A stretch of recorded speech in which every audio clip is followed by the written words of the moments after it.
Hello, good day everyone. আজকে আমি আপনাদেরকে দেখাবো যে তিনতলা একটা বাড়ির কনস্ট্রাকশন কাজ। আপনারা দেখতে পাচ্ছেন যে বাইরের দিকে এখনো প্লাস্টার করা আছে।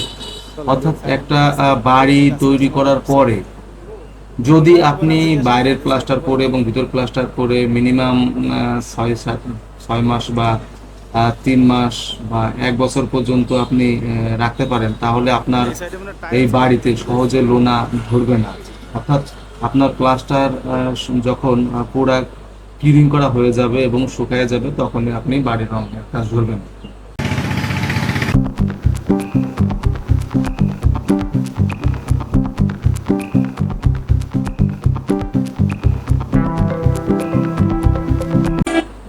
আমরা বাড়িতে সিঁড়ি দিয়ে উঠছি।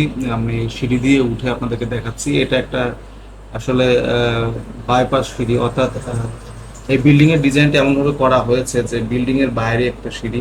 আসলে তিনতলা তিনতলা বাড়ি এবং প্রায় ট্রিপ্লেক্স বাড়ির মতো ডিজাইন করা হয়েছে এবং এটা ভাড়া দেওয়া যাবে, প্লাস নিজেরা থাকা যাবে।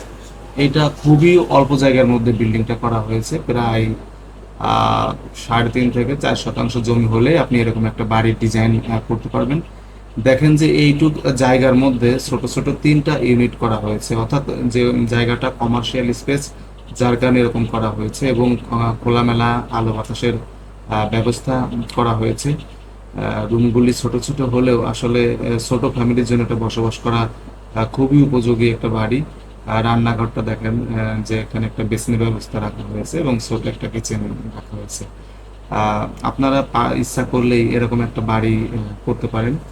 জানালাগুলিও ছোট ছোট দেওয়া হয়েছে, টয়লেট দেওয়া হয়েছে। আপনাদের এটা যদিও আমি রুমের ভিতরে ঘুরে ঘুরে দেখাচ্ছি, কিন্তু আপনারা এটার ভিউটা দেখলে বুঝতে পারবেন। এটা 2.5 ইউনিটের একটা কিচেন। এই কিচেনটা একটু বড় করা হয়েছে। আসলে ছোট জায়গার মধ্যে অনেকগুলি ইউনিট করলে সব ইউনিটগুলি আসলে ইচ্ছা মতো করা যায় না, ছোট বড় করে মিলাই করতে হয়।